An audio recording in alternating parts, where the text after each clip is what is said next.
এই নারী সংস্কার কমিশনের এই মুরতাদগুলো প্রকাশ্যে প্রস্তাবনা লিখছে যে এই যৌনকর্মী বেশ্যাপতিতাকে রাষ্ট্রীয়ভাবে শ্রমিক হিসাবে স্বীকৃতি দিতে হবে।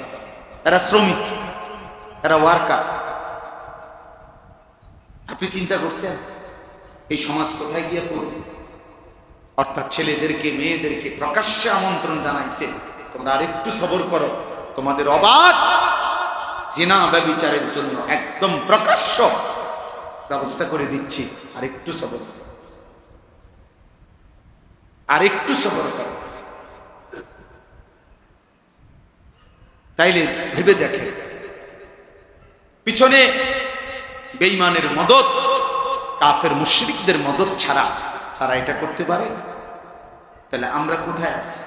আমাদের এত মসজিদ, এত মাদ্রাসা, এত আজান, আমরা এত বিপুল পরিমাণ মুসলমানের সামনে দাঁড়াইয়া আল্লাহর কোরআনের বিরুদ্ধে এত বড় কথা বলতে পারা, এই সাহস এই বেঈমানরা কোথায় পাইল? বলে